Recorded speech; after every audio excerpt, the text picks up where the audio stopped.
Hi ಎಲ್ಲರಿಗೂ ನಮಸ್ಕಾರ, welcome back to my channel. ಇವತ್ತಿನ ವಿಡಿಯೋದಲ್ಲಿ ನಾನು ಸಖತ್ ಟೇಸ್ಟಿಯಾದ ರುಚಿಕರವಾದ ರೈಸ್ ಬಾತ್ ಯಾವ ರೀತಿ ಮಾಡೋದು ಅಂತ ತೋರಿಸ್ಕೊಡ್ತಾ ಇದ್ದೀನಿ. ಇದಕ್ಕೆ ನಾನಿಲ್ಲಿ ಕ್ಯಾಪ್ಸಿಕಮ್ನ ಕಟ್ ಮಾಡಿ ಇಟ್ಕೊಂಡಿದ್ದೀನಿ ಮತ್ತು ಈರುಳ್ಳಿ ಒಂದೆರಡು ಟೊಮೆಟೊನ ಸಣ್ಣದಾಗಿ ಕಟ್ ಮಾಡಿ ಇಟ್ಕೊಂಡಿದ್ದೀನಿ. ಈಗ ಸ್ಟವ್ ಹಚ್ಚಿ ಕುಕ್ಕರ್ ಇಟ್ಕೊಂಡು ಅದಕ್ಕೆ 1 ಟೇಬಲ್ ಸ್ಪೂನ್ ಎಣ್ಣೆ ಹಾಕ್ಕೊಂಡು ಇದಕ್ಕೆ ಯಾವುದೇ ರೀತಿ ಚಕ್ಕೆ ಲವಂಗ ಮಸಾಲೆ ಪದಾರ್ಥನ ಹಾಕ್ಕೊಂಡಿಲ್ಲ. ನಾನು ಜಸ್ಟ್ ಒಂದು ಸ್ವಲ್ಪ ಜೀರಿಗೆ ಹಾಕ್ಕೊಂಡಿದ್ದೀನಿ. ಜೀರಿಗೆ ಹಾಕ್ಕೊಂಡು ಅದು ಸಿಡಿಯೋಕ್ಕೆ ಸ್ಟಾರ್ಟ್ ಆದಮೇಲೆ ನಾವು ಕಟ್ ಮಾಡಿ ಇಟ್ಕೊಂಡು ಈರುಳ್ಳಿ ಮತ್ತು ಕ್ಯಾಪ್ಸಿಕಮ್ನ ಹಾಕಿ ಚೆನ್ನಾಗಿ ಫ್ರೈ ಮಾಡ್ಕೋಬೇಕು. ಇಲ್ಲಿ ನಾನು ಒಂದೆರಡು ಕ್ಯಾಪ್ಸಿಕಮ್ ತೊಗೊಂಡಿದ್ದೀನಿ ದಪ್ಪದು, ಅದನ್ನು ಉದ್ದಕ್ಕೆ ಕಟ್ ಮಾಡ್ಕೊಂಡಿದ್ದೀನಿ. ಸ್ವಲ್ಪ ಫ್ರೈ ಆದಮೇಲೆ ಈರುಳ್ಳಿ ಮತ್ತು ಕ್ಯಾಪ್ಸಿಕಮ್ಮು, ಶುಂಠಿ ಮತ್ತು ಬೆಳ್ಳುಳ್ಳಿನ ಚೆನ್ನಾಗಿ ಜಜ್ಜಿಬಿಟ್ಟು ಅದನ್ನು ಹಾಕಿ ಒಂದು ಸ್ವಲ್ಪ ಹೊತ್ತು ಫ್ರೈ ಮಾಡ್ಕೊಂಡಿದ್ದೀನಿ. ಮತ್ತು ನೆನೆಸಿರೋ ಬಟಾಣಿ ಹಾಕ್ಕೋತಾ ಇದ್ದೀನಿ. ಇದಕ್ಕೆ ನಾವು ಬೇಕಾದ್ರೆ ಹಸಿ ಬಟಾಣಿನೂ ಹಾಕ್ಕೋಬೋದು, ಟೇಸ್ಟು ತುಂಬ ಚೆನ್ನಾಗಿರುತ್ತೆ. ನಾವು 4 to 5 ಅವರ್ಸು ಬಟಾಣಿನ ನೆನೆಸಿ ಹಾಕ್ಕೊಳೋದ್ರಿಂದ ಒಂದು ಬಟಾಣಿ ಬೇಗ ಬೇಯುತ್ತೆ. ಇದನ್ನು ಆಯಿಲಲ್ಲಿ ಸ್ವಲ್ಪ ಹೊತ್ತು ಫ್ರೈ ಮಾಡ್ಕೊಂಡಾದ್ಮೇಲೆ ಬಟಾಣಿನ ಇದಕ್ಕೆ ನಾನು ಒಂದು 2 ಟೊಮೆಟೊನ ಸಣ್ಣದಾಗಿ ಕಟ್ ಮಾಡಿ ಇಟ್ಕೊಂಡಿದ್ದೆ. ಸೊ ಟೊಮೆಟೊ ಹಾಕ್ಕೊಂಡು ಒಂದು ಸ್ವಲ್ಪ ಹೊತ್ತು ಫ್ರೈ ಮಾಡ್ಕೋಬೇಕು ಸಾಫ್ಟ್ ಆಗೋವರೆಗೂ. ನಾವು ಟೊಮೆಟೊ ಬದಲು ಹುಣಸೆ ಹಣ್ಣು ಹುಳಿ ಕೂಡ ಹಾಕ್ಕೋಬೋದು ಲಾಸ್ಟಲ್ಲಿ ಬೇಕಾದರೆ. ಇದಕ್ಕೆ ನಾನು 1 ಸ್ಪೂನಷ್ಟು ಖಾರದ ಪುಡಿ ಹಾಕ್ಕೋತಾ ಇದ್ದೀನಿ. ಖಾರದ ಪುಡಿ ಬದಲು ನಾವು ಬೇಕಾದ್ರೆ ಹಸಿಮೆಣ್ಸಿನ್ಕಾಯಿ ಪೇಸ್ಟ್ ಮಾಡಿನೂ ಸಹ ಹಾಕ್ಕೋಬೋದು.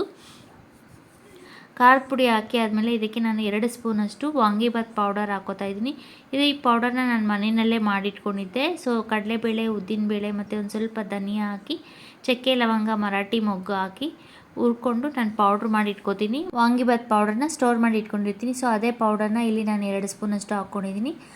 ವಾಂಗಿಬಾತ್ ಪೌಡರು ಮತ್ತು ಖಾರದ ಪುಡಿ ಹಾಕಾದ್ಮೇಲೆ ಚೆನ್ನಾಗಿ ಮಿಕ್ಸ್ ಮಾಡಿಕೊಂಡು ನಾನಿಲ್ಲಿ 2 ಲೋಟ ಅಕ್ಕಿನ ತೊಳೆದು ಒಂದು 5 ನಿಮಿಷ ನೆನೆಸಿಟ್ಕೊಂಡಿದ್ದೆ, ಸೋನಾ ಮಸೂರಿ ಅಕ್ಕಿನ.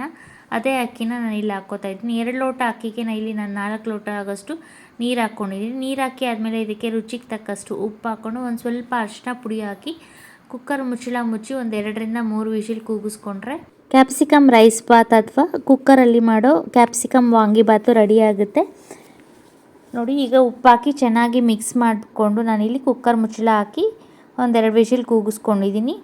ರೈಸ್ ಬಾತು ರೆಡಿಯಾಗಿದೆ. ತುಂಬ ಟೇಸ್ಟಿಯಾಗಿರುತ್ತೆ. ಬೆಳಗಿನ ತಿಂಡಿಗೆ, ಮಧ್ಯಾಹ್ನ ಲಂಚ್ ಬಾಕ್ಸ್ಗೆಲ್ಲ ಬೇಗ ಆಗುತ್ತೆ ಮತ್ತು ಈಸಿಯಾಗಿ ಮಾಡ್ಕೋಬೋದು ನಾವು. ಲಾಸ್ಟಲ್ಲಿ ನಾನಿಲ್ಲಿ ಒಂದು ಸ್ವಲ್ಪ ಕೊತ್ತಂಬರಿ ಸೊಪ್ಪನ್ನು ಕಟ್ ಮಾಡಿ ಹಾಕಿ ಮಿಕ್ಸ್ ಮಾಡ್ಕೋತಾ ಇದ್ದೀನಿ.